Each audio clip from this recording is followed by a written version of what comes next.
So, a very good afternoon to you from sunny UK in the Manchester, and thanks for joining in the session today. We're looking at covering, obviously, the last learning outcome in this unit, which is Leadership and Management Development.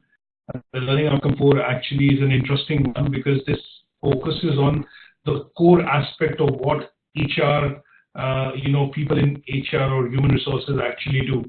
So it talks about, basically looking at performance and performance appraisals. What is the key role? There are loads of things which HR does, but when we looked at one of the key roles, when we talked about the functions of HR, we did talk about one of the key things is they look at recruitment and selection. Just to recap, they look at things like training and development. They look at union and other things. They look at also managing issues which could arise, which are contemporary issues, ongoing issues. And one of the other key things, apart from whatever functions we discussed, is that the core function of HR, when they look at training and development, and why there is training and development required, actually is an outcome of performance appraisals. So how does HR measure, competence? And looks at, when we looked at the two concepts yesterday, commitment, competence. How do they measure, the employee's productivity, the worth to the organization? And that typically tends to happen through the route which is called performance appraisal. And these, in some organizations, happen, once a year. In some organizations which are quite task-oriented, and are output-oriented, could happen monthly, could happen, quarterly, or even 6 monthly. So in some cases, this is one of the key, outputs which HR is able to generate when we talk about, looking at doing performance appraisal, because this becomes a key point from where the HR manager, the line manager, the department manager, supervisor, whatever you call it, is able to actually get into understanding, what the employee requires, where the employee's performance is lacking, how the performance can be improved, and in some cases, is the skill set available, and if not available, how that can be improved. So all this starts off by looking at this exercise of something called performance management. And that is what we are going to concentrate on this particular learning outcome 4, which talks about, how do we look at the various methods of performance and evaluation within an organization from an HR perspective. And then we need to learn about some of the methods which are used by HR managers and supervisors, or, people in that position wherein you're managing some staff or employees, and how do you look at, the overall process of managing them in terms of appraisals. So it's an interesting, I would say, learning outcome, and this actually is the heart of the HR function. When we look at, every year, 1 month, or depending on how they happen within the organization, sometimes this becomes the most important and the most key activity, wherein the HR managers actually shine, or kind of it is their time to shine. Let's put it this way. Across the year, it might be sales, manufacturing, those other things, finance, other people. But when it comes to the end of the year, when the appraisals have to be done, that is the time which HR department steps in, and they are kind of the rising star, because they have everything in their control, and they go through this particular process. So I've put together a number of slides in this. I'm not going to be looking at covering all the 59 slides, or 50 odd slides, but the idea is that this particular presentation should give you a detailed coverage of understanding starting with what is performance appraisal, getting into something, what are the reasons and purposes of doing the appraisal, how they are done, and then we will look at the types of methods through which appraisals can be done, and we will also understand to a certain extent different types of appraisals which happen. And some of the slides quite, self-explanatory. So we'll go through some of these to understand the whole process. And as always, if you have any questions, or if you don't understand anything, please stop me there, and I will answer and try and give you more details about using example or an application. Is that okay? Okay. Okay. So now let's define performance appraisal. I picked up a definition of performance appraisal, which basically has lots of meanings, and it is known in organizations lots of different terms. Some organizations call it appraisal, some call it review, some call it evaluation. Some also look at, from a developmental aspect, and they will say it is more to do with career development and career progression. In some cases, when you look at small organizations, they call it, okay, once a year you'll have the appraisal, which normally leads to you getting a salary rise or a promotion because you're due for that appraisal. So performance appraisals are basically, as a part of, when we look at the HR functions, this is a key part of the training and development side of things within HR, and this looks at progressing employees basis their performance and basis their skills and experience within the organization, and looks at progressing them into their career in terms of forward into their career.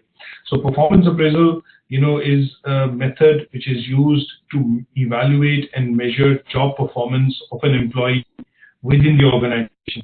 That means how good you're performing in your job role versus your job description. And when we look at that, how good have you been able to achieve the goals and objectives set, would all constitute nothing but performance appraisal. Now, they are a part of training and development department because they are the key. When you find some problems, when you find some gap areas, they have to be filled in by doing training and development. So they are a self, let's put it this way, they are done on self-evaluation basis, but they are also primarily responsible for moving the person towards his career development in terms of moving them forward for developing their career and looking at the overall performance. Let's look at some of the objectives, why this is done. Now, performance appraisals are done, as I can look at, is that look at identifying some of the good things or best practices which are picked up. This person good, the output of his performance or output in terms of his performance has been quite good for the organization. It could be sales revenue, it could be accounting, it could be anything related in that area. What we also want to understand is what are the different types of appraisals which can. So when we look at the key objectives to understand today, we're looking at what is the reason why system management. We will refer to it as PM. We will look at what are the success factors if you have to run a good program or create, as an HR manager, if you have to create a performance management program or a performance appraisal program within the organization, what would constitute a good program and how would you do this holistically so that it covers every aspect of the performance management that you want to do.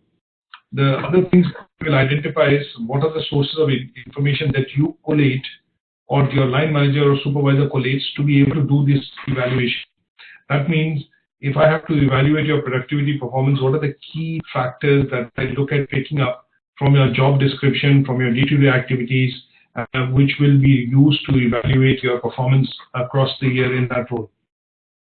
Then we will look at understanding some of the key methods, because how this is done, this is not a rocket science.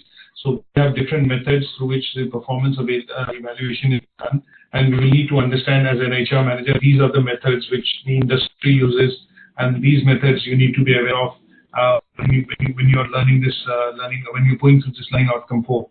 And then we will also look at one of the key things what sometimes happens is in the organization is that you will see that employees do not see this as a one-way process. It's a two-way process. That means they will apprise themselves of the activities that you're doing, and at some stage they will give you a judgment.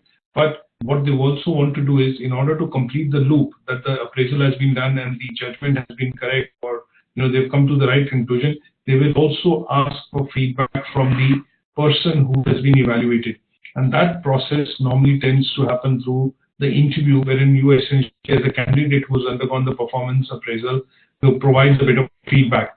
And that feedback could be at two levels. One, it could be something which is to do with if you're staying within the organization, but if you're leaving the organization because of issues, then this feedback comes in the form of something called an exit interview. And that exit interview tends to help HR as a department, capture details or reasons of why the person is leaving, whether the person is leaving on a on a happy note or the person is leaving on a on a negative note. And this is now become a feature within most organizations, that when you end up leaving or when you end up joining, you have an interview at the joining stage. But if you end up leaving the organization, you also have an exit interview to understand if this is something, whether it's a mutual exit, whether you've resigned, and the kind of things that you say you've been dismissed or you've been disciplined. When you sometimes put a reason and you look at some references which come for employee appraisal, if you're joining an organization, sometimes you have references which come in, or you are asked to fill up a reference form. Sometimes they mention that what was the reason of your leaving. Did you resign? Was it a redundancy? Was it mutual agreement? Or was it a dismissal? Was the contract coming to an end? Or did you have, was it a placement that you were doing, like an on-job training and things like that? Or was it another reason? So organizations are keen, but within the organization, the HR manager is very keen and the department is very keen to understand why have you left that role? Or why are you looking at leaving that job role or that organization? And they want to understand as they start the process of recruitment and selection, they go through an interview, but at the exit, when you're leaving the organization, they also want to be able to understand why you are leaving the organization. And those are things that we have to look at, and that will constitute that we have a very good understanding of how the system, what is performance appraisal, what the system is, how it works, what are the methods through which we do performance appraisal, and last but not the least, how do we evaluate using the system the performance of an individual which is currently being appraised. So, couple of things. It does say, it's a single, it's a small outcome with one only, but I think the topic is quite detailed because this actually relates to being one of the key functions within HR, and it's a calendar activity most HR departments get into once a year, or depending on how they do it in terms of their cycle, but once or twice a year, and they look at this system of something called performance appraisal. Is that okay? Yes, please. Okay, let's quickly go through some of the concepts. Now, what is the purpose of doing an appraisal? Why do you think, even at home, when you speak to your kid, you ask him or cross-check with him on something, the idea is you wanting to get some feedback. You're looking at maybe apprising yourself of the current situation. But why do you think you look at, doing performance, or you look at doing appraisals? Let's forget the word performance for a minute, but let's look at why do we look at doing appraisals? Why do we look at reviewing things? Okay, basically we review things to know our shortcomings, to know our weaknesses and our strengths, where we've grown over the years and where we are lacking behind, so we can work on those things to be Absolutely. better. So the key word that you said is review. The reason why you look at feedback, or when you look at doing appraisals, is that you want to look at a review in terms of how you've done, what you've done, and how you've done it, and whether this could have been done better. So the process of review actually kicks off the process of something called appraisals. Now here, because the organization is looking at maintaining an overall goal or a target to achieve these set goals by the management, they have to at some stage have a benchmark or a yardstick through which they can review that this is something which is going to happen. And in order to make that certain, what they do is they put the process of something called review or appraisal in place, so that they are apprised of these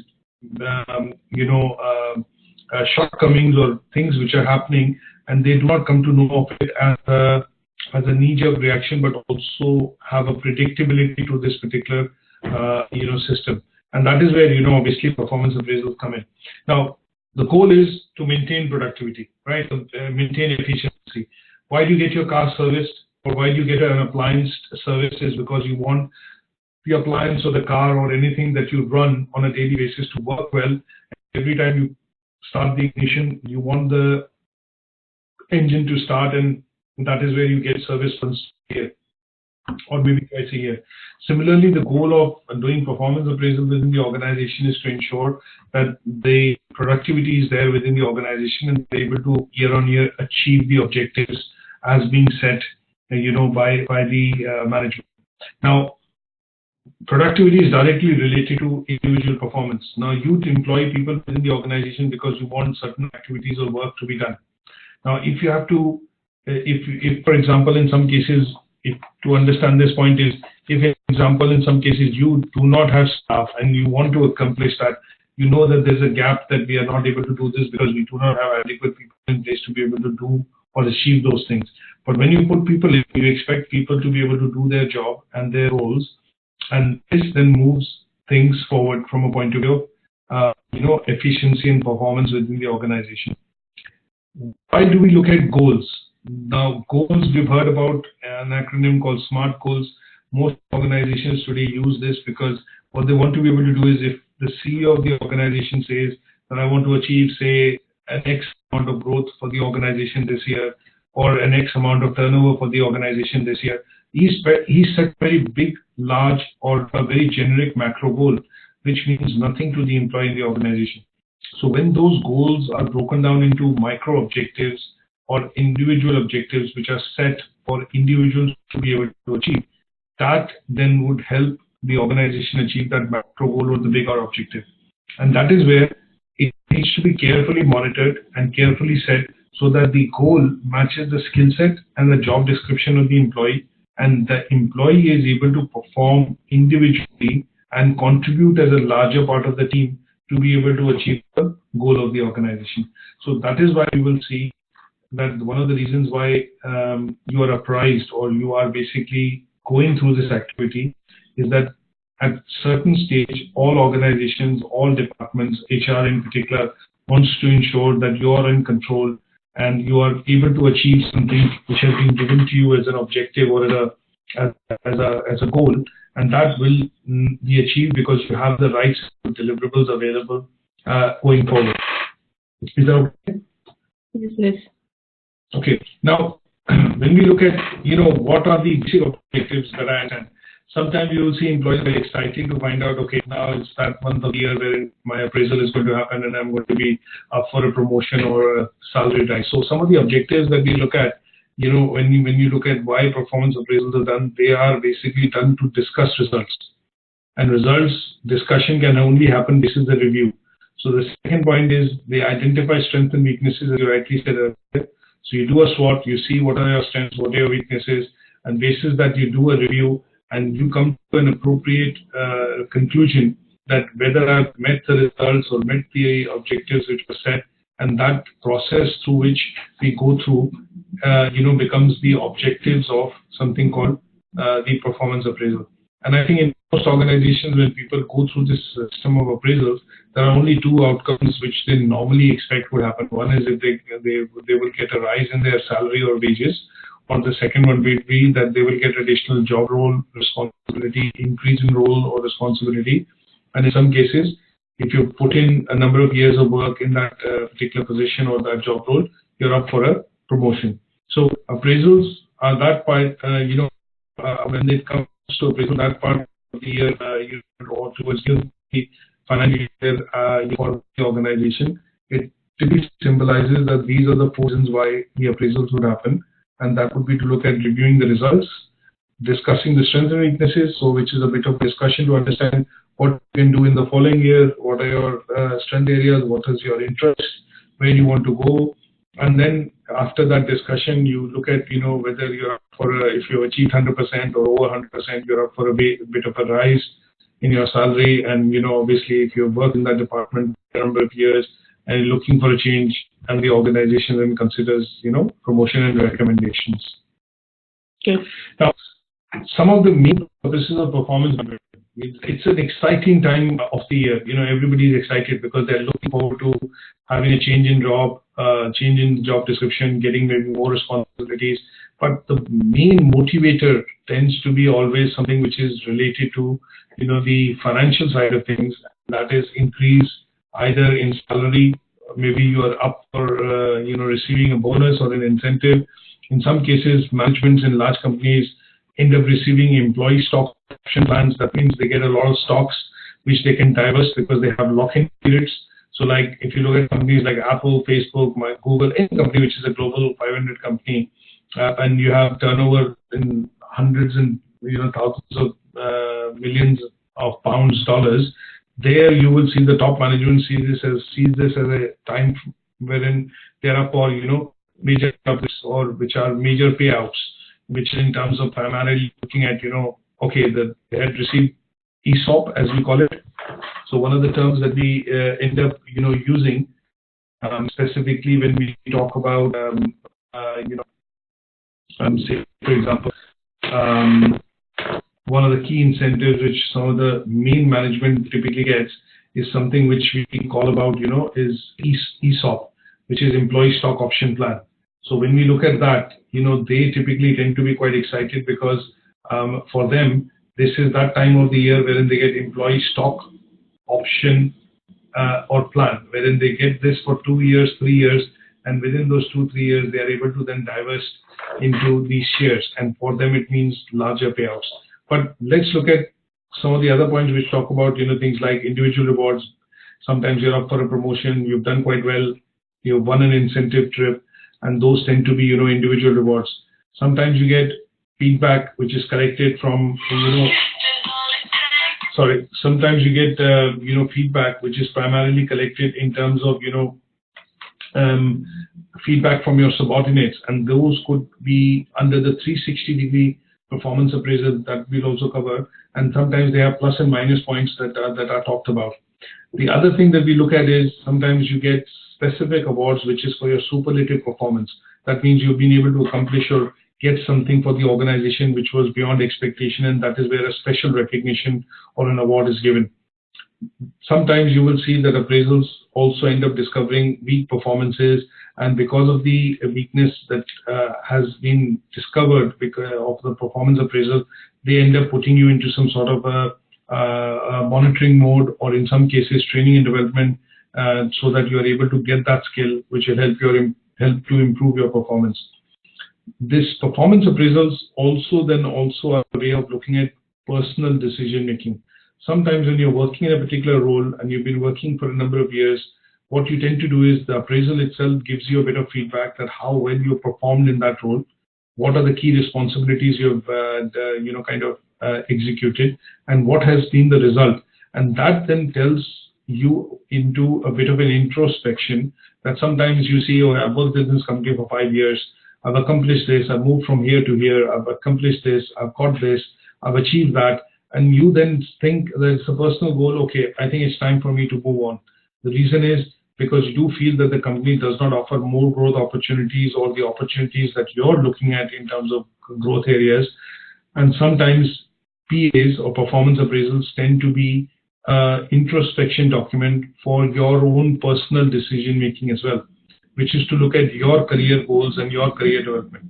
And then last but not the least, from an organizational point of view, if you are put on a leadership management program, which is what we discussed yesterday, say LDP program, what it tends to do is this tends to be a benchmarking document to say your performance is bettering or getting better year on year, and that helps to keep track of as a document or as a graph, maybe as a table, that year on year you are getting better on this, and this means that you have been looking at going towards a promotion, you have been looking at going towards an additional responsibility in the department or in the place of work, and that helps to set future goals. You will see that sometimes when the performance appraisal happens, there is a bit of a discussion which tends to happen with the employee and the manager and the person being appraised, saying that I have this in mind for you when we look at 2 years down the line. There's a bit of a peeping into the crystal ball to say that, okay, how do I see yourself being in that role in 2 years, 3 years, and 5 years? So this is a bit of a motivational, pitch which is being made by the manager to give him a bit of an idea or give her a bit of an idea that, okay, if these future goals and commitments are met, then you're in line for achieving this, or you're in line to achieve this promotion and things like that. So those are also commitments which the HR looks at doing towards the end of the appraisal, so that they are able to get that motivational commitment from the employee, and also the loyalty and a bit of let's put it this way, commitment to stay further in the organization. But sometimes you'll say, okay, I get the 3% rise every year, or I get this every year, but there's nothing beyond this. So how do they look at exciting you or getting you excited to stay further in the company and look at further commitments in terms of loyalty and performance within the organization? Is they will build up some future goals for you for 1, 2, 3, 5 years to say that, okay, if you continue doing this and you're continuing to be successful, you are able to get to this stage. At this stage, you will have this promotion. So it's a bit of a roadmap. Sometimes employees also end up asking that what if my performance is good, and what if I do this, what will I get at the end of the year, or at the end of the performance appraisal? And that tends to be commitments which you get from HR from a personal growth point of view. Is that okay? Yes, please. Sorry. Before we go to the next slide, could you please explain feedback for subordinates, plus and minus? I really do not understand that. So in this point, what we are looking at is one of the types of performance management or appraisal system which happens within the organization talks about a 360-degree feedback. That means you are not only apprised by your superior or your line manager, but you're also apprised by your peers. That means who work with you in the same department, and also people who are junior to you in the organization. And some organizations follow a 360-degree performance appraisal. That means you're going to be reviewed by your peers, your subordinates, and also by your superiors. So here the feedback from subordinates is taken. Sometimes if you're a department manager or a head line manager for a department, what they tend to look at is they tend to ask you, when your appraisal happens, they tend to ask and also find out whether this is something, you are talking about it, you're talking great about it, but we need to know whether the employees working in your team or in your department are happy with the performance and the way you're governing or running that department. So there the feedback from subordinates is taken to ensure that the line manager or the boss is primarily in a position which is he's governing with the right leadership style, and he's promoting the right set of development opportunities for others in his department. Okay. So we'll come to this. Now, looking at the reasons, some of the reasons we've covered. So reasons are, let's summarize this on the slide. Reasons, when that time of the year comes, when you have results, you're looking at compensation is paid for performance. So apart from your base salary, what you're looking at is if you've achieved something higher than what was set, you're expecting that you will get performance pay or bonus or incentive, as we call it. Sometimes you will see there are some job performance improvements which can also be included in performance appraisal, and these could be that they normally set some sort of slab that if you achieve this, you get that. If you achieve this, you get this. If you achieve this, you get that. So that is something which is job performance improvements. We'll look at that in a bit more detail. You look at reasons sometimes is that if the HR manager discovers that a lot of staff is leaving within the department. Now, one or two things that they have to straight away introspect and look at would be, why is that there is a lot of staff turnover in that department? So what they want to be able to do is, rather than do the appraisal or the feedback from the line manager or the department manager, they want to look at now finding out feedback from subordinates, where the people are leaving or in which department at that level the people are leaving. So in that case, the feedback from subordinate becomes very important. Okay. The other thing that we look at is, in this system, when HR does performance appraisal, they document everything, because today what can happen is, because of the law and legislation, you have unions and other legislation which is available, wherein the employee can go and obviously represent that I've been unfairly dismissed, or I've not been done this and I've not done that. So in those cases, documentation for HR becomes all the more important. So here in this case, when you look at reasons for appraisal, once a year they have to document that the documents have to be recorded, and this recording typically of the performance appraisal happens to create documentation on the basis of which HR, the line manager, senior management, whosoever is involved, actually take decisions for the future.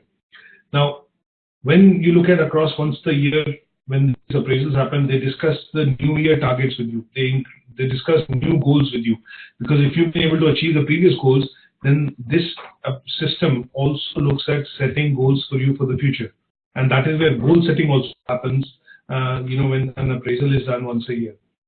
Obviously, promotion decisions, if you've been in that job for a couple of years, have been doing well, and you're in line to get a promotion, then decisions to promote will also be done, and that will be based on documentation. It's like 3 years performance, performance and appraisals from subordinates, peers, and colleagues. They all feel that the person is helpful, is loyal to the organization, is motivated enough, is a good leader, or is a good person to be promoted, and they look at those decisions. Earlier that PA as a system looks at identifying gaps, and that is where it becomes a starting document for training and development. Training needs are identified. One of the key things which HR picks up from the appraisals is the need for planning, HR planning as a process. Now, if in the appraisal it comes to light that this person is going to be leaving, then HR also kicks off the planning, the process of planning, because they need to be able to find a replacement, because that person will end up giving a notice period, and that notice period would mean that that will finally become a vacant position. So HR starts the process of planning on that side as well. The other side would be, if you look at the other perspective, would be if the person is being promoted, then somebody has to, from the same department, if the person is being promoted, somebody has to take up the position which is becoming vacant when the other person is being promoted. So that also leads to HR planning. So planning also is related closely to this function of something called performance appraisal. Now, this table actually looks at this data, wherein it gives you some in terms of what reasons or what are all the benefits which this system or performance appraisal is able to achieve for organizations. So when you look at various parameters or reasons of why appraisals are done, this is how most organizations actually put it. So in small organizations, performance appraisals are seen as an opportunity to increase compensation, increase in salary, bit of rise in salary. In large organizations, it's 66%, and if you do a mean between small and large, 74% or 75% of people normally when we talk about performance appraisal and the first thing which comes to their mind is, okay, I'm in line for promotion, I'm going to get a rise in my salary, and that is where compensation becomes one of the key factors which comes to mind when people talk about performance appraisal. And the primary use. Then we look at improvement. People see this as a method to look at improving, because they are then identified into putting, what you call into training and development. And that is why you see performance improvement and training and development going hand in hand when the activity like performance appraisal is concluded. HR, in particular as a department, thinks about and sees this as a very important duty, because they get feedback, because it's a one-on-one discussion, and you will hear all perspectives of why the employee is happy, not happy, what is going right, what is going wrong, and what are the areas in which improvements need to be done. So this is the mechanism for HR department, HR manager in particular, to get first-hand feedback or horse's mouth feedback about what are the things they like, do not like, and that is why it is important. And more or less 40% of the people see this as an opportunity to give feedback to the employer using this system. Staff part of it is to do with documentation, promotion, training, transfers. If you look at large organizations, people who work within various departments, various positions, roles, at some stage, get posted as expat, and you are a prime example. Ollie is a prime example. That he's come across as a diplomat into a different country because he is good in what he does, and obviously, slight bit of transfer means that here you are in line to become a transfer, you become a branch head, you become a regional head, or you become a country head, and these are promotional related aspects. But here, it is like a bit of a soap or a bit of an incentive, and that is why you sometimes look at transfer.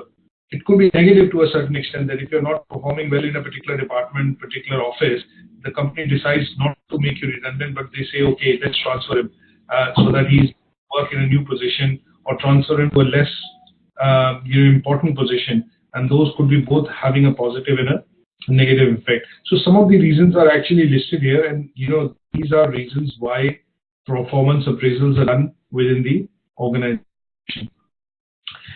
Now, let's get briefly going through a couple of slides. What are the trends of managing performance? Why this is required? We talked about the concept of competence and commitment yesterday. So when we look at performance appraisal, we are looking at basically appraising and evaluating versus managing performance. Sometimes you will see there are briefings which are done from a point of view of making you aware, and those are appraising meetings, like there's a health and safety check happening in the organization, or if you've joined the organization as a new employee, you go through the induction procedure within the organization, get an employee handbook, and this is more of an appraising process, because they are wanting to make you aware of the code or the things that you are needing to be you need to follow. But when it comes to evaluating, They are looking at you being evaluated in that role, in that position, in that role responsibility, because you have been working in that position for a number of months, days, weeks, years, whatever it is. And that is where the trend in terms of looking at differences. What is appraisal? What is evaluating? And how is managing performance coming into it? So evaluating is nothing but performance appraisal. But when you're looking at managing performance, you're looking at day-to-day operations and ensuring that you're able to get that output and efficiency from employees. And that is where the concept of managing performance also comes in. Now, to give you an example here, sometimes you will see the CEO of the organization is apprised of certain events or activities which have happened. And he needs to look at making a judgment or a decision which is going to be a policy decision. Now, he is being apprised of a situation on which a decision has to be done. Then you look at a situation wherein sometimes you will get to hear that after the performance evaluation was done or appraisal was done, what was evaluated was that these are the structured,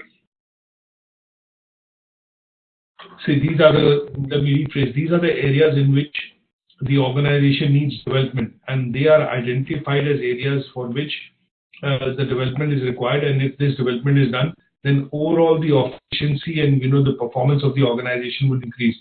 But that evaluation is not done from perspective of individual, but as a collective whole done in the organization. And that is where the difference would be. You look at evaluating. Now, an example here would be the organization is looking at moving an office. What they will look at is they will evaluate their options to see whether if we move the office, the HR would say if number of employees would stay, would they go, would some of them find it difficult, would they end up looking at leaving the organization. So here they are looking at evaluating the options before the decision is taken. Do you see the difference? Mm-hmm. And then when we talk about managing performance, we are talking about, how do you manage the people or the responsibility that you have in terms of employees on a day-to-day, week-to-week, month-on-month basis. And the idea here would be to look at managing the output of the employee vis-a-vis the job description and the responsibility given. So if you're able to manage it well and you're able to get the work done from your employees, from the staff that you have responsibility for, then your performance or the output that you're able to get is measured and related to a performance, and you're in line for, say, awards, bonus, incentives, because overall the department is doing quite well or it is meeting and exceeding its targets. But when you look at specific goals, how much is the contribution of individual person in achieving the overall goal, that is where the managing of performance of that individual will happen. So an example here would be if there are 5 people in the sales team and they have been given a target to achieve, say, $1 million in terms of turnover across the year, what will happen is overall the team has achieved the target. That is fine. That means the leader or the team leader has been able to manage the team in such a way that the overall goal and objective has been met. But when we talk about the individual performance of contributions, individual contributions of how much of the contribution is coming from individual employees, that is where you look at managing the individual performance. Some people would have contributed, say, 200K, somebody would have contributed 100K, somebody would have contributed 500K, and somebody would have contributed 50K and 70K. That would mean that overall the department has achieved the target. But when we look at managing individual performance or looking at individual contributions in terms of performance, we will look at individuals saying you were given a target of 200, but you only achieved 50. That means you're underperformed, or you're not able to meet the target. But somebody who was given a target of 200 has ended up doing 300, would mean that individually he has not only met the goal but also exceeded the goal. So here, when we look at managing performance and we look at appraisals, we are looking at understanding how performance is to be managed, and there are 3 key areas which will be covered. One will be appraisals, one will be evaluation, and the third will be looking at overall performance of the individual versus the goals actually set. Now, who does the performance appraisals and what kind of appraisals So let's look at, sometimes we work within an organization and you have a tiered structure. That means you are in the frontline sales or dealing with customers, you are at the lowest level, then you have somebody who's a supervisor, and you have somebody who's a manager, general manager. So you have a matrix structure, and sometimes you're in the organization, you have a flat structure. Depending on the structure and the culture of the organization, the appraisal system will vary. So if you are working, and your responsibility in terms of managing you comes or rests with the supervisor, your immediate performance appraisal is done by your supervisor. He knows what you're doing in day out. Okay. Sometimes you will see, when you look at senior management or senior management or people high up in the organization, there you will see the board or the company board or the non-executive directors do the appraisal. Sometimes you will see if you are working as an individual, you're not a integral part of an organization in terms of as a contractor, or if you work as your work is very individual rather than somebody managing you directly. Sometimes organizations also then look at doing self-appraisals. That means they say, okay, because you were working alone, you were given this responsibility, there was not really much team coordination or working within the team, could you do a self-appraisal? Sometimes organizations look at appraisals which are done by co-workers. That means they are doing peer appraisals, and we look at that in a subsequent slide. And then if you work as part of large teams, sometimes your appraisals tend to happen when the appraisal is done from a point of view of team perspective, and they tend to be evaluation appraisals which are done for a bunch of individuals together as a team. And then if you look at most tertiary organizations, organizations in the tertiary sector, that means which are dealing with customers directly or are providing services, then in those cases, you also look at getting feedback or data which is collected from surveys and feedback, and that is by appraisal done by the customer. A relevant example at this stage would be if you buy something from Amazon and you do not receive the product, you receive a faulty product, you go back to Amazon. There's somebody at the call center, will pick up the phone, speak to you, they will apologize, they'll offer you a free replacement. And when that is being done and your problem has been resolved, what they tend to do is they will say, okay, at the end of the call, you'll be asked to take a small feedback survey or a free small, feedback questions to be able to feedback if I was able to deal with your query or was able to solve your issue or problem successfully. And the reason why they are doing this is because you're dealing directly with the customer, and they want to see that if the customers were happy for the reason which they had called and has that problem been resolved. So in some cases, the appraisal is done by the customer. And then we also look at an approach that we'll talk about for the 360 degrees. Let's look at quickly some of the terms. What is supervisor appraisal? Performance appraisal by employee manager, and often reviewed by a manager at a higher level, one higher level. That means if you work as if you work within the company, say for example in accounts department, and you are say for example an accounts executive, your appraisal will be done by the accounts manager, and then it will be signed off by the chief financial officer or maybe the financial controller who's the head of the department. So there will be 5 or 6. Say if you look at an accountancy firm, and there are 5 or 6 accounts, and trainee accountants. Their appraisal is done by the manager, and manager's appraisal that has been done has been signed off by the head of that department, or it could be the head of the organization also, and that will serve to be something called a supervisor appraisal. What is self-appraisal? Self-appraisal, as I earlier talks about appraisal by an employee himself, and general appraisal form is, and you are supposed to complete that form to the best of your abilities. So what they tend to do is they'll give you a form and they'll say, can you self-appraise yourself? That means, can you check and rate your own performance in terms of how you've done? And that tends to be a self-appraisal. Once that is being done and completed, that document is normally picked up by, say, for example, the department manager or the owner of the organization, and he then puts his own comments or ranking next to it, saying that, okay, I think it's been fair, it is okay, this is something which is the person has done, and then they look at this as a process of closing the appraisal.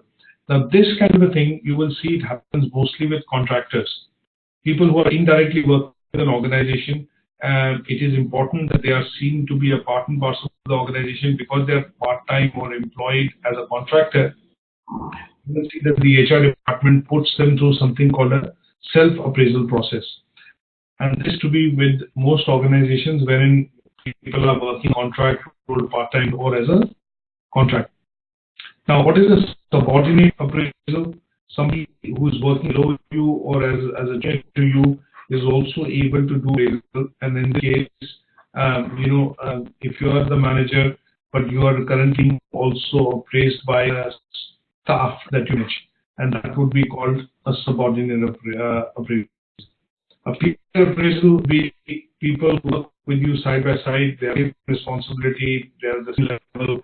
They will look at basically doing your appraisal, and that is called something which is called a peer appraisal. Appraisal talks about performance of the team being evaluated, and that then is basically related to something called total quality management. As a concept, what it says is TQM, called TQM, total quality management. Because in this case, your individual performance does not matter. It's the performance of the team which matters. So if as a team you are able to, like, you look at the 400 relay marathon which happens, the 100 by 400, wherein you have 4 runners running, but all of them are running the 100 meters. It does not matter whether somebody ran slow or somebody ran fast, but as long as the team is able to win the relay, the team wins. So here the individual performance does not carry much, any higher relevance than the team performance. Team performance becomes important, and here the concept that is clear about or talked about is primarily the team performance being able to achieve the performance or the required goals and objectives which have to be met, because the individual's performance is not that important. So here it is recognizing the team and the club accomplishment that they are able to do as against individual. So like you look at who's the first runner in the world? Who's the first runner?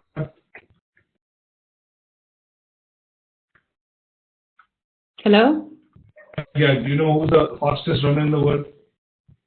Usain Bolt. I don't know if someone has taken over. Usain Bolt. So when you look at Usain Bolt, he won the last, in the Olympics, he won the 100 meter, 200 meter, and the 400 meter. So when you look at the 100 meter, that is individual performance. When you look at the 200 meter individual performance, but when you look at a 400 meter or an 800 meter relay, that race has team performance in it. He obviously has put in his own effort, but the other team players who ran with him in the team to win that relay have also contributed to the performance. So here the importance of team performance if you have to win the relay, not individual performance. Okay. Then we look at something called 360-degree appraisal. 360-degree appraisal comprises of everybody in the organization appraisal. So if you are an individual and you work, in a particular department, and if the company follows this appraisal system, what that would mean is your supervisor, your immediate manager will review you, your subordinates will review you, your peers will review, and also customers in some cases will review you. And this tends to be in a position wherein you work either at the very top of the organization, and it is seen that you are a role model, and they want to see if you are able to perform and come across on the expectation of each and every person working in the organization, and that is where they tend to do something called a 360-degree appraisal. So CEOs of the organization, when you look at taking somebody on who's going to be the public face of the organization, who's going to be somebody which will lead the whole organization, they tend to see that, okay, is that person going to be likable? Is that person going to be having a positive impact? How do the customers see them? See him as or her as a leader, and then they look at the whole system and they look at the whole package. And the whole package essentially means that they look at taking an appraisal or a feedback from all the different stakeholders involved, and that is where it constitutes for the 360-degree appraisal. It could also happen in organizations wherein you see that customer, or for example, somebody who is the center of the most important part of the ecosystem, and in those cases, what they tend to do is they look at taking feedback from all possible sections to ensure that the choice they are making or the person which is representing them is liked by all, because they are also key stakeholders in the business. So when you look at elections, for example, right? If you look at the general elections which happen as an example, you tend to see that it's not just voting. And I'm going to give you an example of the US electoral system. So when they try and shortlist a party candidate, they go through those primaries, and the candidate has to go through all the primaries to be able to, all the 12 primaries to be able to be nominated as a candidate for the party to stand and represent the party. So what they are doing is they're going through all the constituencies, all the major, conventions to ensure that the person is vetted, voted, and liked by before they get him to become the leader of the party. And then that person, when he wins the primaries, is then able to then go forward and obviously, look at becoming the main candidate for, fighting the elections on that behalf. So here the appraisal is happening at all levels: subordinates, various teams at the primary level, at the constituency level, councillor level, mayoral level, and at the party level. And it is like it is an example of, say, a 360-degree appraisal. Is that okay? Yes, please. Right. Now, some of the things that we look at. Can I say something? Yes, when you talked about the self-appraisal that you'll be issued a form to fill based on what you've done and everything. Now, the thing is, I feel sometimes when it comes to self-appraisals, some people exaggerate in the sense that they tend to add what they don't even do. Correct. Just for them to fill the whole pages of the form. I'm saying this based on experience, because where I work in Nigeria, at the end of the year, you'll be issued a form, a performance evaluation form, to evaluate yourself, talk about things you've done for the organization, your innovation and everything. Now, most times, even those that don't do anything, you see them writing so many stuffs, and you're asking yourself, really, did you really do this?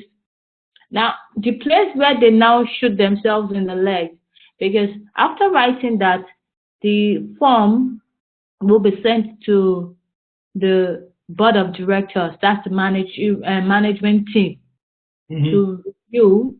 After they review it, later on you would write an exam. It's like you write a promotional exam. Then after you go through the promotional exams, you go for an interview. And that's where you see the board of directors. You see the management team. Now, from what you filled in your evaluation form, which most of them do not know, and that's why they lie about some things, from what you've written, they could ask you questions based on what you filled for yourself. That you say you've been doing this. Could you cite an example for us what you've done? And there was a day a woman was asked, because she said she produces a program on air, on radio, and she called the title of the program, and they just asked her a simple question: do you still produce the program? She said yes, and they were like, okay, the last edition, could you tell us what was treated, the topic for last week? And she couldn't answer because she's not even on the team. Correct. She doesn't produce that program, and she just wrote it there because she just wanted to fill space. She was thinking they wouldn't know. And they just asked her that question, and that was it. She couldn't answer. So I feel when it comes to the self-appraisal thing, most people lie about their job description. Some people, exaggerate because they want to fill spaces. They want to fill the pages of the form, and they want to impress the management. But if the management does not go a bit further by doing the interview session, they wouldn't have known that the person is lying. I totally agree. So I feel even if you're doing the self-appraisal thing, it shouldn't be based on that alone. You should move a bit further to investigate if truly this person is doing this. Yeah. So basically, it's a valid question that you asked, but just to share with you very briefly that what will happen is that when this process is picked up, in terms of self-appraisal, this, as I mentioned to you, is primarily done, for situations or let's look at employees wherein they directly do not tend to be a part of the organization. And the other bit that you look at is will be done when the self-appraisals are done as a technique before the performance appraisal is done.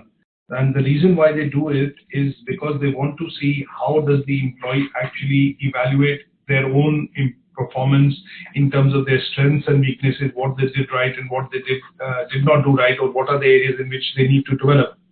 So self-appraisal is not an appraisal in its own. It is one of the systems through which the organization looks at giving the opportunity to the employee to basically talk about freely. When sometimes you hear that, okay, can you give me let's talk freely, let's give feedback, open feedback.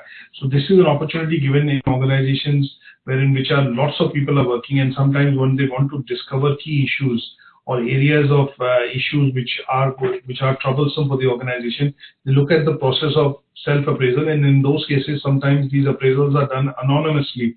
That means they will ask for feedback.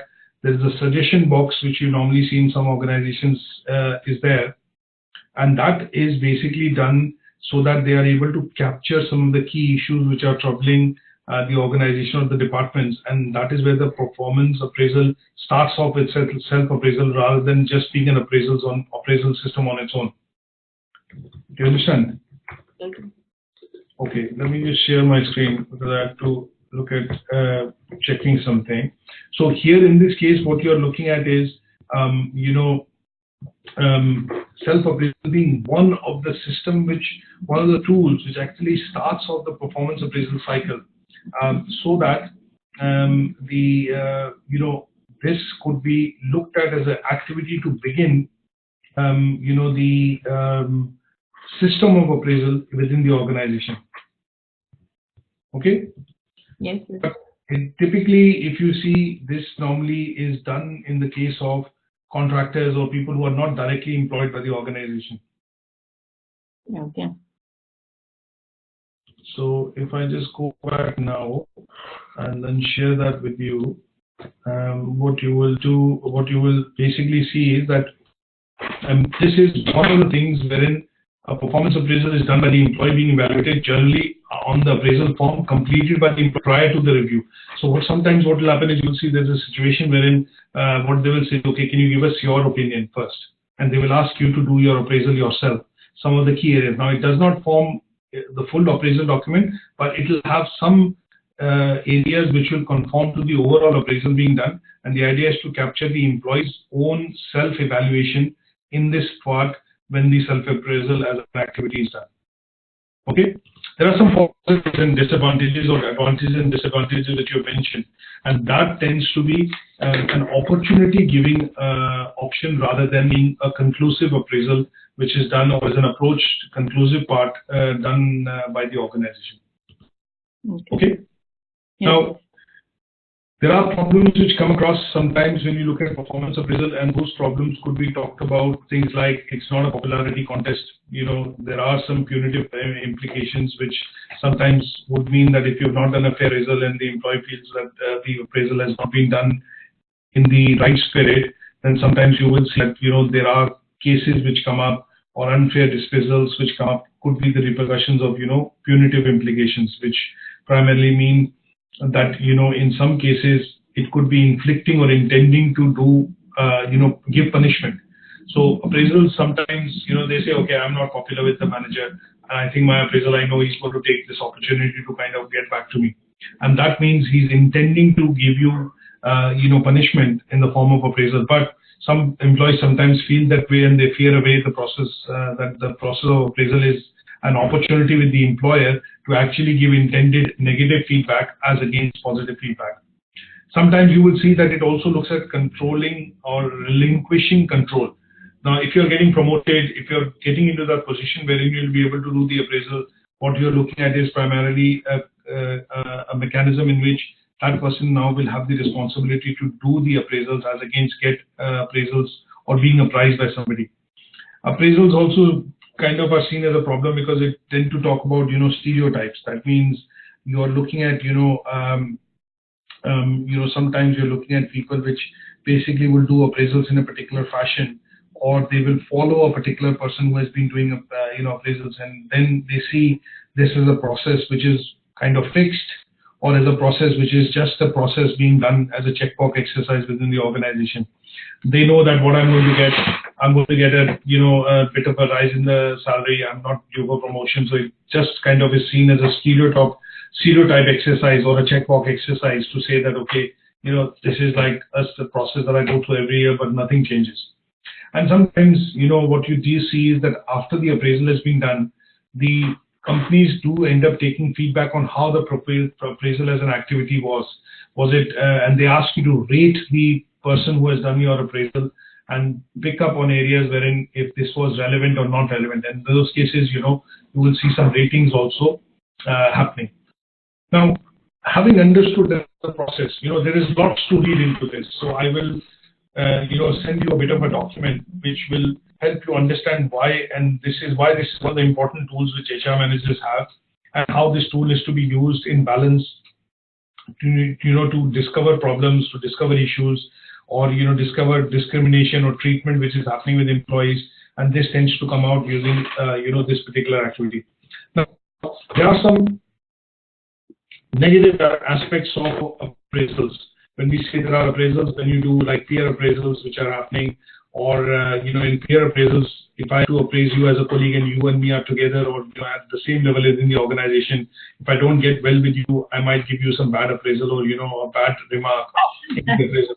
That happens. So what are the advantages and disadvantages?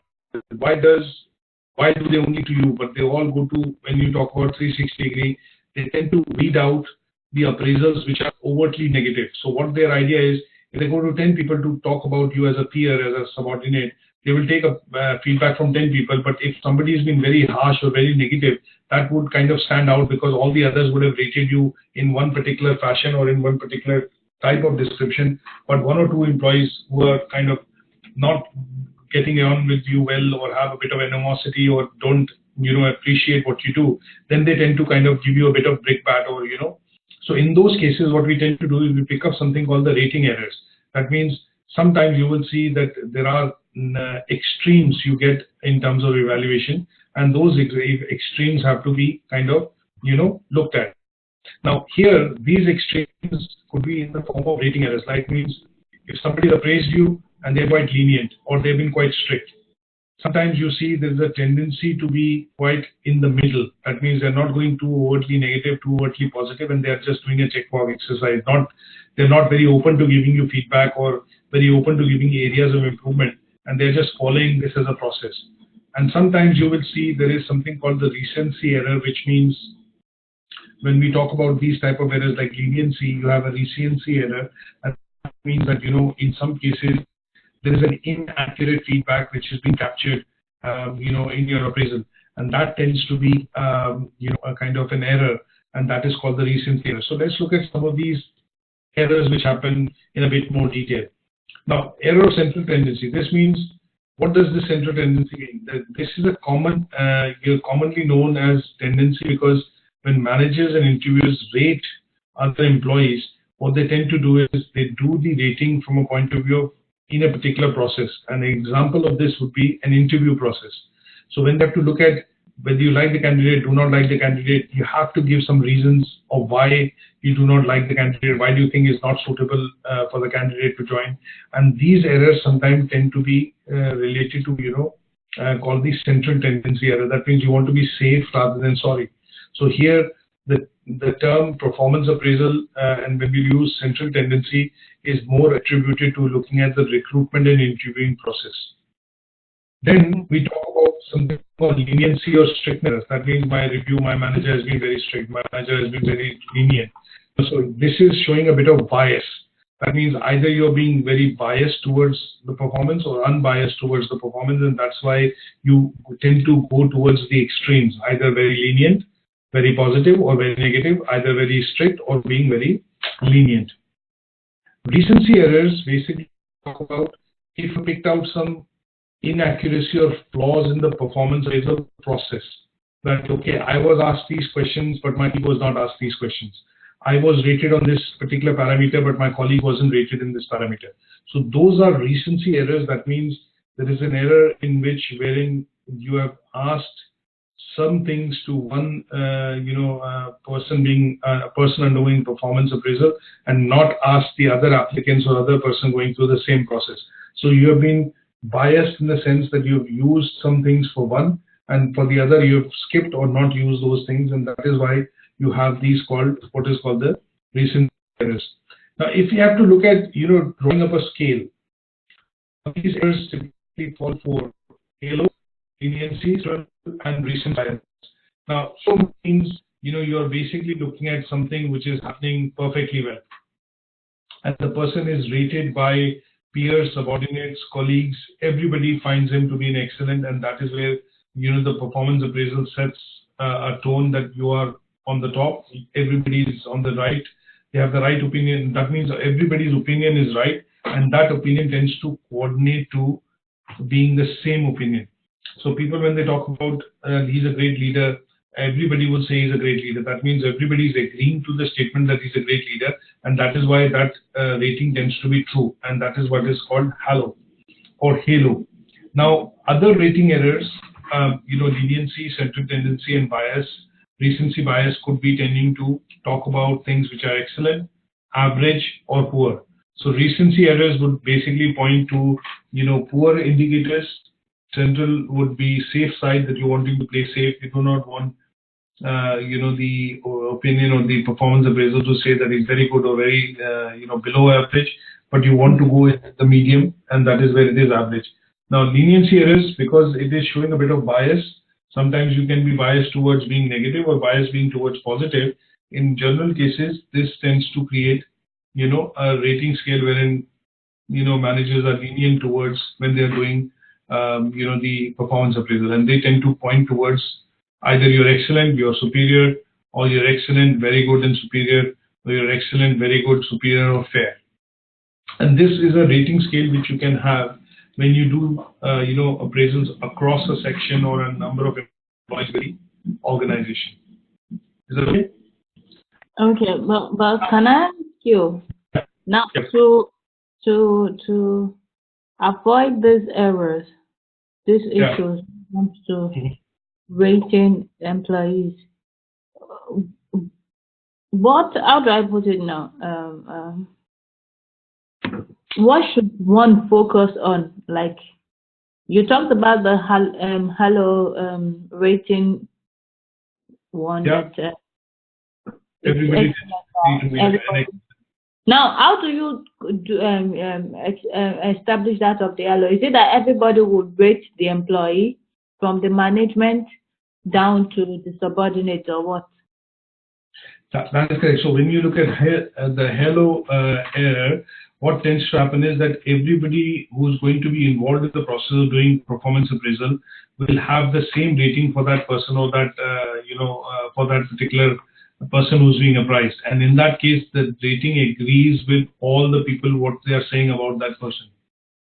Okay. And that is why, because there's an agreement and everybody tends to agree that, okay, this is something which is true, this is something which is correct, then that rating tends to be, creating a rating scale which talks about that, okay, this is in agreement with everyone who has done or has an opinion related to doing an appraisal.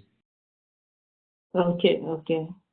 Now, this is and these errors, when we look at, are a part and parcel of the appraisal system, because in all organizations you will have what you call a scale, and the scale will basically look at rating you once your appraisal is done across that particular scale. Because how do you decide as a HR department that, okay, this is considered excellent, this is considered very good, this is considered good, this is considered fair, and this is considered below average? So you have to have some scale before you get into this whole process of doing performance appraisal. And that scale is normally developed and approved by the management within the HR department. And when that has been approved, what we tend to do is we tend to flag off errors or areas of bias which could happen when you do this performance appraisal. So managers, which when they start doing the process, they are made aware of these errors, because what they don't want to be able to do in this situation is be more lenient or being more strict, being overlooking in some cases, or asking questions which are not a part of the process.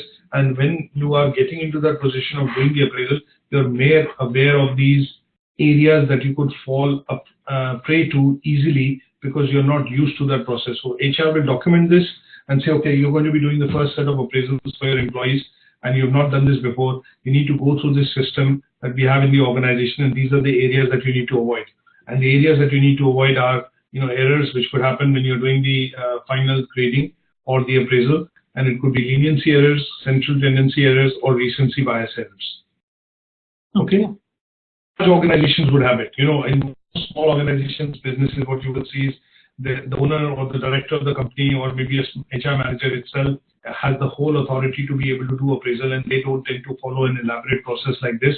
They tend to follow the process in which the job description becomes the benchmark, how much target was given, or what the goals and objectives were set, and have you met these goals and objectives. They tend to value against that, and they don't go into other parameters which could be related to giving, say, bonus, employee stock option, benefits, and things like that. But where you have all these parameters playing into in big organizations like, say, and we talk about Google, Facebook, Microsoft, wherein an employee gets a pension plan, they get holidays, they get other benefits like medical insurance.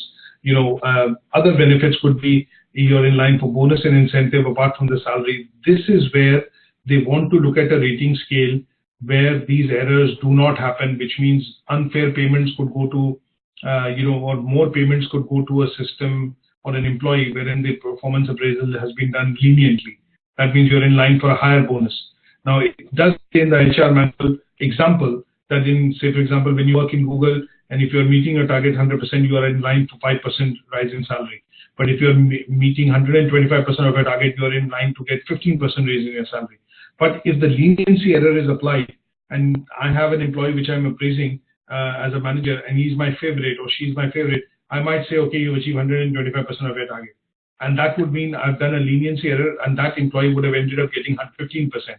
But somebody that I don't like in the organization, in my own department, I would say, okay, you've done well, you've done average, you've achieved 100%, but I think you've not achieved 125% or whatever. And in that case, that employee only gets 5%. So those cases, in order to be avoided, the HR managers would instruct the line managers when they get into the appraisal system and they start doing the appraisal to avoid these errors, which can happen, and that tends to show biasness and leads, in some cases, it can lead to, repercussions of cases and employees representing that my appraisal wasn't fair and I was unfairly dismissed, blah, blah, blah. And that would mean additional headache and cost to the organization. So an HR manager and the HR departments would have this system in place in large organizations, and they create some sort of a scale and the pitfalls which need to be avoided when you do the appraisal. Okay? Okay. Now, some of the other slides I'll go through quite quick. Now, when you schedule the appraisal, you have say you have to have a certain calendar notice that only, every year, most organizations, if they follow a calendar year, January to December, they have appraisals in the December. So because just before Christmas break, you end up having the appraisal, you get the good news, you get a bonus and all that. Some companies have it at whatever cycles, they have to give notice before these appraisals as a cycle actually begins. Most companies have it in the last month of their financial year, whatever that is. And this tends to be a bit of a notice wherein employees start to collect a lot of data, things they've done correctly, records, and which can then be shared as things when the appraisal is done. So the idea is when you schedule an appraisal, you have to give advance notice. In some cases, when you look at this activity of appraisal, which tends to happen, you have to do appraisal for all employees, and the objectives of the appraisal have to be discussed clearly.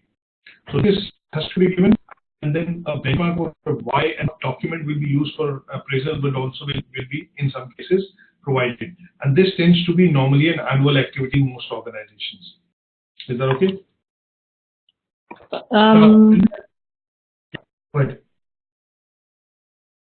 Okay. I wanted to say something about this slide, but you've taken it away. Mm-hmm. Yeah, tell me. You said you're doing the performance appraisals. Then could you please explain this again? Right. So when you look at doing the activity of appraisal, what tends to happen is that this is not something that you can do abruptly or then when you decide within the organization. What happens is when you do appraisals, it is always understood that there is a schedule that you will follow to do the appraisal for an employee. And it is not done just for one employee, but it is done across the department or across the organization. So normally an HR would have a timetable which gives advance notice to employees, maybe in some cases 10 days, week, 2 weeks. In some cases, you know that across the year, this is the time frame in which the appraisal system would typically kick in or would happen. Now, most employees are given this time period because they want to be able to prepare for this session. Sometimes you have to highlight your accomplishments, you want to gather some paperwork, you want to discuss a few issues. So it gives the opportunity to the employee to also prepare for this whole process. Okay? Because you have to, here is where the process of self-appraisal comes in.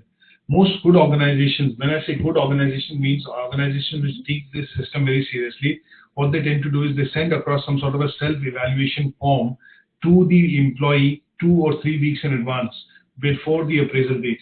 And what they tend to do in that is they say, okay, can you self-appraise yourself to see how good you were, what have you accomplished, what are your strengths, what are your weaknesses, and that is where the discussions actually tend to start. And they tend to focus on objectives, goals that you achieved, things that went wrong, things went right, or where these things you felt could have been improved. And this is to take feedback from the employee and get the employee participating in the whole activity of performance appraisal. Okay. Most organizations, big, small, medium, whatever you look at, have this as a process which is primarily an annual process. They don't see this as a process which happens every month. They don't see this as a process which happens every 3 months. Most see them as an annual process of appraising the employee's performance once. Okay. Okay. Now, the other thing we talk about, which is, things like how does it happen? Sometimes it's interview, sometimes there are corrections, sometimes it is to do with you filled up a document. Most organizations have a PDP or a personal development plan. They ask you to fill that plan up. And once you fill that plan, they come in and discuss, and that is an activity which happens wherein you're participating and the employer is also discussing with you to see how it goes forward. So tell and sell interviews talk about supervise normally persuade employee change in a private way. And this tends to happen in a place wherein you're looking at, situations wherein it's very junior employees in the organization, and you have to give them direct feedback to be able to clearly say, if you have to improve, you have to improve in these areas, and that's it. There is no discussion on that. Because this is normally done in case of employees who are in the front line or at the very junior positions within the organization. And you want to see this change because that will help improve your area or your department in terms of efficiency, performance, or productivity. Okay? So these are tell and sell. That means you tell them, if they don't agree, you fire them. As simple as that. Now, tell and listen would be when your supervisor comes discusses that these are strength areas, these are weaknesses. Look at getting some feedback from you and deal with disagreements non-defensively. That means they will not be aggressively dealing with you if you have a disagreement during those tell and listen interviews. And they would negotiate with you because they know they cannot fire you. They know if I fire you, I have to find a replacement. So it is not an either or situation, but this is a situation wherein they need you to follow certain leads, but they are able to not enforce this onto you, and they are able to negotiate and discuss with you to take this forward. And that is why they are tell and sell kind of interviews which tend to happen when the appraisals happen. The third one would be problem solving. Now here, what the interviewer or the appraisal person who is doing the appraisal actually sees is that you've gone through a number of appraisals. It's not the first time you're having it in the organization. So they know your strengths and weaknesses in clear. They know what are the feelings of the subordinates, that how they feel about you when they want to discuss or discover a problem or discuss a problem with you. They are willing to accept and also willing to listen. But what they tend to then do in that case is they are willing to listen to you to be able to solve a problem which is not just a problem being highlighted by you, but also by subordinates. A typical example of this would be that, say for example, when you look at a lot of retail stores, what you see is that the general managers normally tend to rota manage. They have a budget which has been given and they want to maximize that budget in terms of having most of the staff available on the weekends when you have more footfalls.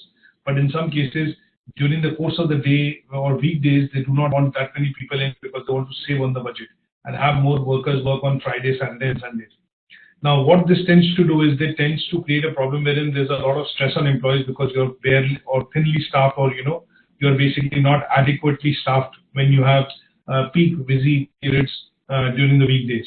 So this is a problem which somebody discovers, but what they have to do is they have to solve this problem by also giving a feedback to the manager or the person involved who's doing the rota to say that these issues are coming up time and again and they are being highlighted by subordinates. So what you need to do is either you need to solve this issue or you need to then get somebody else to basically look into this.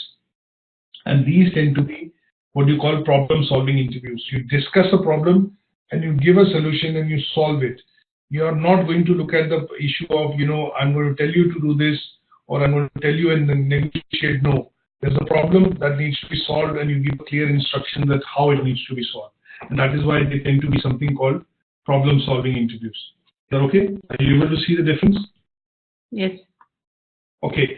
Then you have appraisal interviews. These are interviews which typically aim to happen when you are discussing in detail and the appraisal is happening as an activity. And you emphasize on a lot of things. You emphasize on the area of strength. You talk about certain areas which are, areas wherein there are gaps, and it could be gaps at the organizational end, at the person's end, department end, and then focus on some of the opportunities. So here it's a mutual discussion which is happening, and you're discussing holistically the whole process, the organization, the individual, the role, and the job description. And the approach which most employers here take would be they have a participating interactive discussion during the process of, appraisals and interviews. Okay? Okay. Now there's something here, appraisals interview, the techniques. Hello? Yeah, go on. Yeah, the techniques. You said use a variety of types of questions. Could you please explain on that? So here what will happen is, in order to say, coming to understand a problem, what they're going to do is they're going to, sometimes you do some, they ask during the appraisals or during the interview stage, you are asked to do some tests. But if you see those tests, some of them have the same repeated questions, but they are, kind of worded differently. But they all tend to kind of focus on understanding what is the real area, or what is the type of leadership you'll offer, or what is the type of, say for example, manager you would be, what are the areas you will concentrate on. Some of these questions are asked from different angles, but they want to try and get to the same the understanding of why these things are being done or are happening in the organization. So a variety of questions here would mean that in order to find out if there's a problem or if there is an issue or there's things which are going right, they are best practices they want to pick up, they will ask and probe you, and during the performance appraisal by asking you different types of questions. Case in point, example, you're having a performance appraisal, you work as an HR manager, you are having your own appraisal, right? So the general manager, who's the HR, he's doing an appraisal for his own employee, own department employee, HR manager. He is going to ask you a lot of questions. And the idea is he wants to get insight into how the appraisal system is working. So he might ask you questions: how many people have you interviewed? How many people were, forthcoming to do the appraisals? What are the line managers involved? What are the key areas or problem areas which have been flagged up during the appraisals? Do you think in general the employees are happy with the appraisals? So here he's asking a variety of questions to gauge the overall system of appraisals being an HR manager. So sometimes in order to get to the bottom of the problem or the issue, you have to ask questions in different manner. And that is what it means, that you have to ask a variety of questions to be able to pinpoint a particular problem, issue, or a best practice area when you do the open-ended interviews, when you do the interviews through the appraisal system, but these interviews are open-ended questions. Okay? What about avoid the sandwich technique? Now, here, what you're trying to do is you're trying to avoid putting the person into a situation wherein the person will either or have to choose, something when they have to reply. So you're going to be asking tricky questions which talks about, you're not giving much options, but what you're trying to do is you're trying to corner the employee, agreeing to something, either or situation. So an example in the case of, this would be when you look at, a sandwich technique would be that you want either a positive or a negative answer. You want a binary answer, which is 0 and 1. And here what you're looking at is you're going to be looking at a method primarily to understand, are you going to stay with the organization or are you going to leave the organization if this is not to happen? So the sandwich technique is used by managers as a tool to basically kind of gently do constructive criticism. You have two sides to the coin, and you're having the say on both sides of the coin. So this is a way to look at giving constructive criticism to the employee, and that is why this is called a sandwich technique, because the manager always has the upper edge and is able to either give you this side of things or that side of things, and that is why it tends to be called the sandwich technique. Is that okay? Okay. Binary 0 and 1, you look at it, two sides of the coin, and both the sides, the manager has a perspective, or the person who is doing the review in your case has the better say on both sides of the situation. If you go this way, then also there's a point that he will make. If you go on the right way, then also there will be a process, say a way wherein he'll be able to make a point.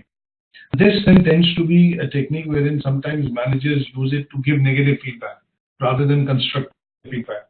And that is why, it has two sides and it's called the sandwich technique. Okay?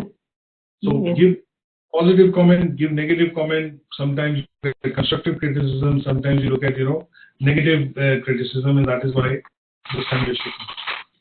Now, the balanced step of sides, talk about some of the methods. Then we look at rating scale. One of the top rating scale which we talk about would be, BARS. The BARS is a scale which, HR uses, and that stands for behaviorally anchored rating scale. That means an approach wherein a performance consists of vertical scales, and each of this has a dimension related to your job performance. An example of a bar scale is that you have low, average, and high. You define good, you define average, good, and good. Or you say you have a fair, poor. You could have 4, which is a poor. You say fair, good, and excellent. So you define a bar in terms of how the measurement of the performance can be done, and that is why it will be called the bar scale. Now, sometimes you have a graphic scale. Here we are talking about the organization has some sort of criteria, which are qualitative criteria, and again some open-ended multiple choice questions wherein they tend to look at you doing some sort of rating or you filling up some sort of a scale. Now, sometimes you go to a hotel and you see that they do graphic rating scales. Were you happy? And they make smileys, and were you very happy? 2 smileys. If you were ecstatic or very happy. Sometimes when you go to Pizza Hut or TGIF, thank God it's Friday, you ring a bell that you were very happy with the food being served and it's served on time, and you ring a bell before you go. So those tend to be scales wherein you're trying to excite emotions by looking at using of graphics. Is that okay? Okay. Every organization would tend to have some sort of a scale on which they do the measurement of that performance. And that measurement could be, on a numeric scale, a graphic scale. And the idea is after the performance appraisal has happened, you always are served by a questionnaire or a feedback to say that, how did you feel about the process? What did you think went right? What did you think went wrong? What are the areas that you would want to approach differently? And in cases, what are the areas you would want the employer to focus and approach differently? So that feedback mechanism tends to be, some sort of a scale. And in some cases, when you look at large organizations, they tend to have this scale, which basically look at getting this data into some sort of a numeric form. Because at the background, when you fill this questionnaire up or you fill this, survey, what they are doing is they are calculating this into and tabulating it, relating to some numbers, which overall gives them some sort of a result or a rating, and that rating tends to be on a particular scale. Now, there is a forced choice method which we talk about, which is basically an approach which is taken in the performance appraisal, which requires you to, make statements and distinguish between, force you to take a distinction between whether it was achieved, not achieved, yes or no. So here you're looking at binary. Now, sometimes you will see these kind of appraisals tend to happen when people look at hiring people in the sales position or critical areas which are critical to the organizational performance. So if you see most CEOs when they are inducted into the organization, they are given quantitative objectives, or in some cases qualitative objectives. Now an example here would be that most CEOs when they are coming into a role for 3 years, 5 years, whatever, or football managers when they are given contracts, you will see they will say you have to improve the performance of the team from the last 20 to first 20. The team has to go to the top 10. In the case of CEOs, it could be things like you have to move the market share, from 4% to 5%. You're looking at savings in terms of, organization savings because of your leadership and management by 10% or 5%. Those kind of objectives which are forced in a way to evaluate your performance. You meet them or you don't meet them. There is nothing in the middle. Either you meet them or you don't meet them. There is nothing in the middle. And those tend to be something called the forced choice method of rating. Now, sometimes you look at essay methods. Have you come across essay method of rating?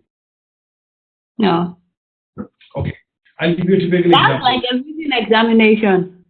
It is because what happens in this method is that the performance appraisal requires you to rate your own, form filling or say your own performance, and this is done on the basis of you having to fill up a form. Now, most organizations today now have an electronic employer, rating system.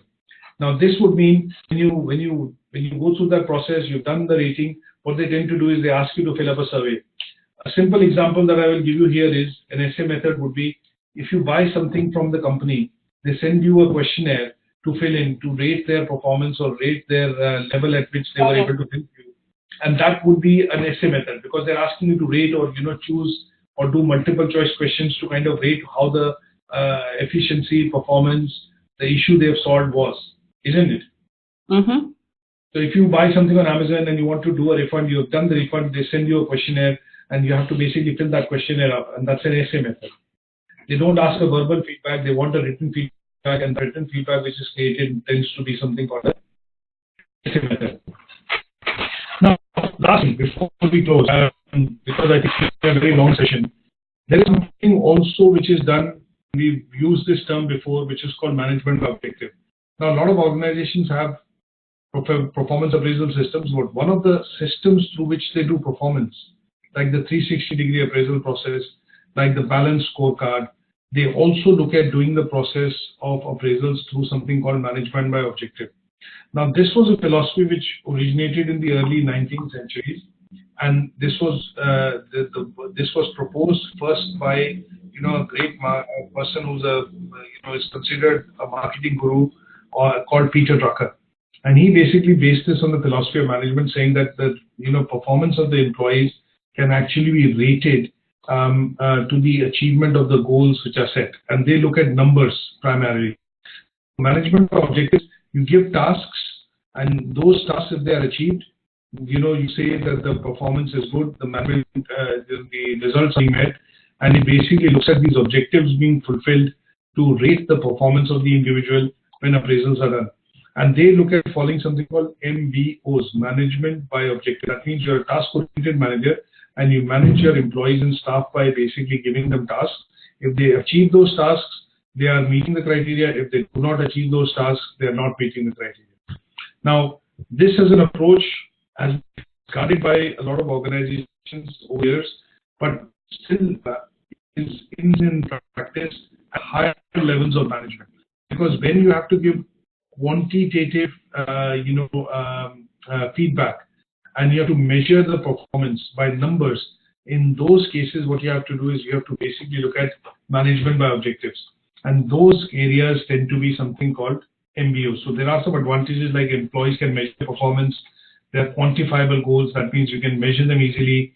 Sometimes they require joint effort, and sometimes you will see that there's a lot of satisfaction that you've achieved it as a team, and you share the benefits of that as a team.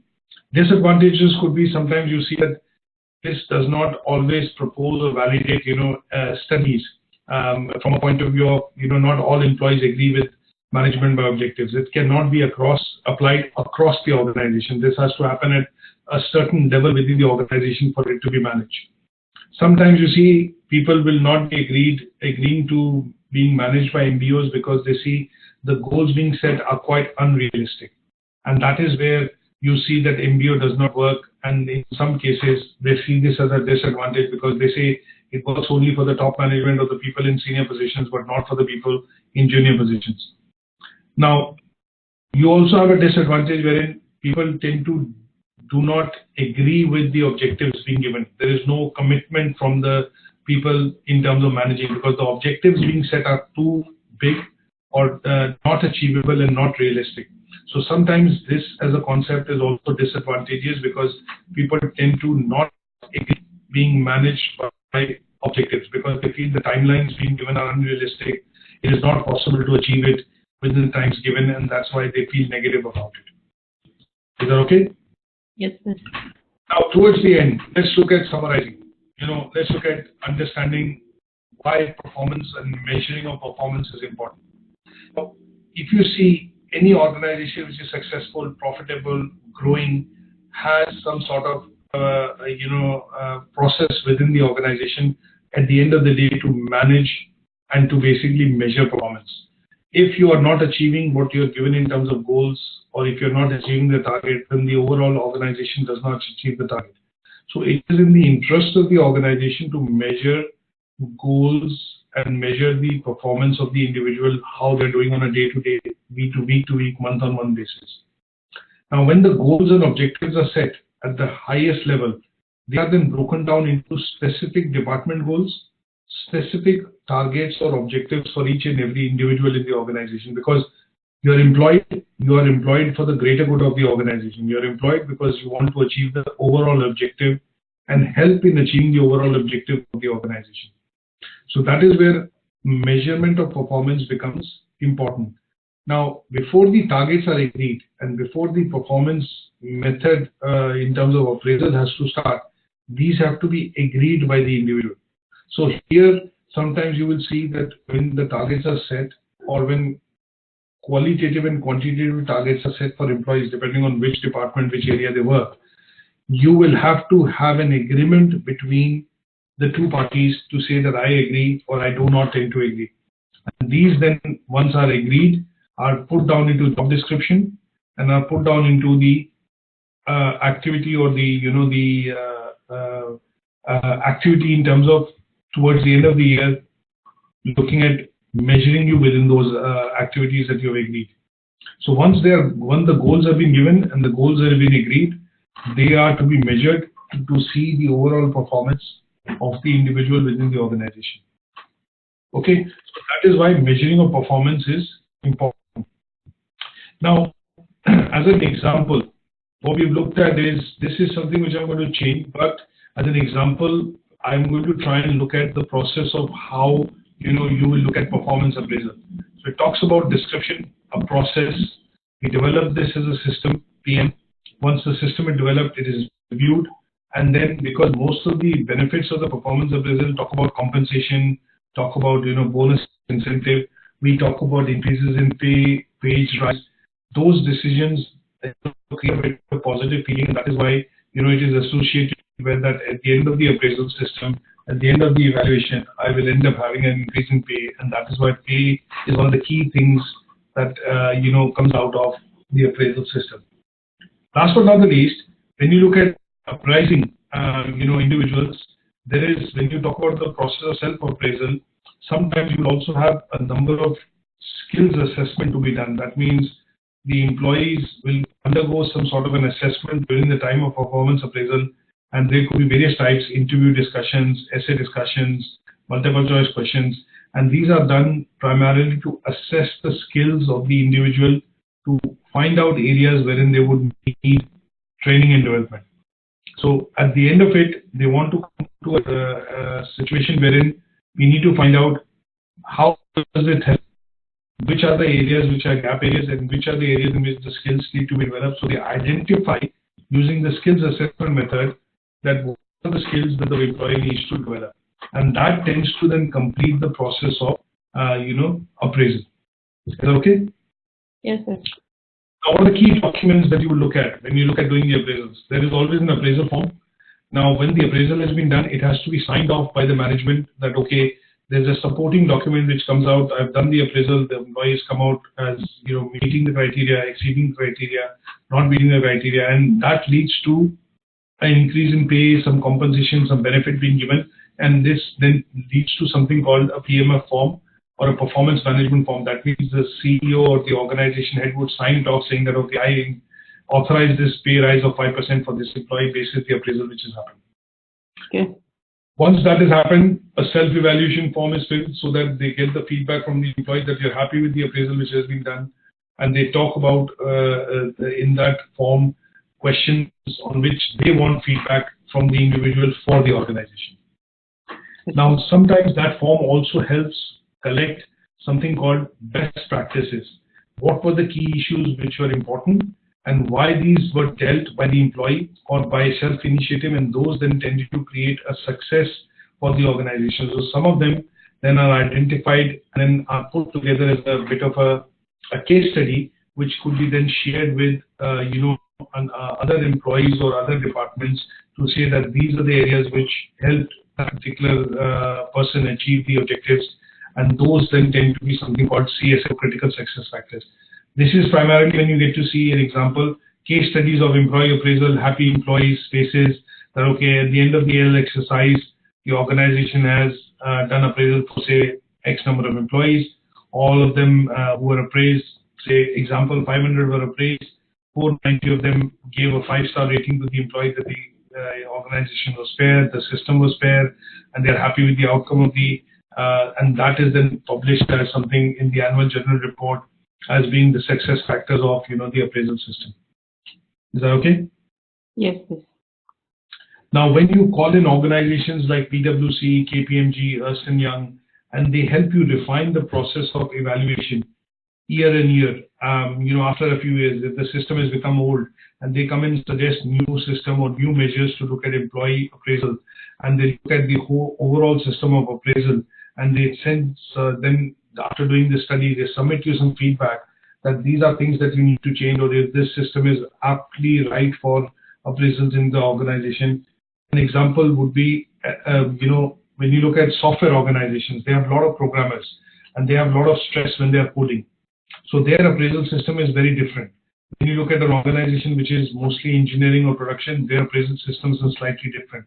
So what organizations tend to do is they pick up systems which can be customized with the help of consultancy firms, and when they customize those systems to meet the requirement of what it will help get and capture, they then tend to be published as something called evaluation processes which are apt for that organization.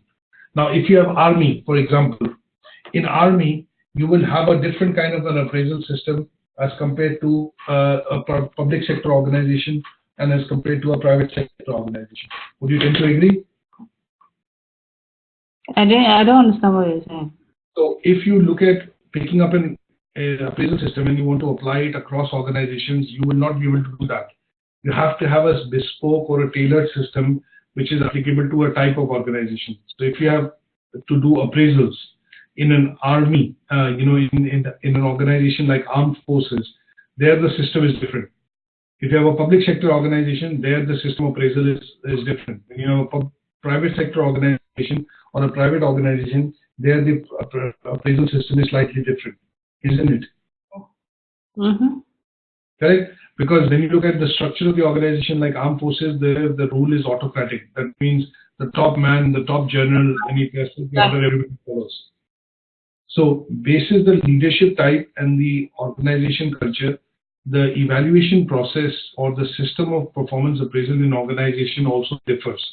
So when you have large setups, you will see that this as a system is passed on to professional organizations like Ernst & Young, PwC, or big accountancy and other firms, HR organizations, which come in and do the appraisal on behalf of the organization because it is seen to be non-biased and it is done by entirely somebody who is outside the organization to treat that process in a fair and respectable manner.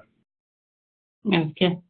Okay, so that is where you will get to see that you have some types of forms and you have some types of particular documentation which has to be followed when we look at the system of appraisal within or measuring performance within organization. So to avoid bias, it's advisable one use external bodies to come and do the performance appraisals, because if it's in-house, there could be bias. Is that what you're saying? That is so basically, in some cases, when you have, it could work in both ways. If you have a very small organization, you do not have HR, what they tend to do is they outsource that function to somebody else, and they are specialists in their HR, and what they will do is they'll once a year offer the activities, do the HR side of things, and do the performance appraisal.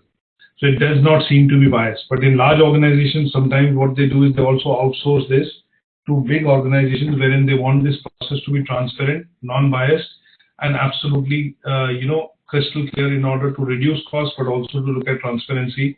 And that is why the appraisal process sometimes is outsourced. Okay. Okay. Now, with this, we have come to the end of this particular unit, which is leadership and management.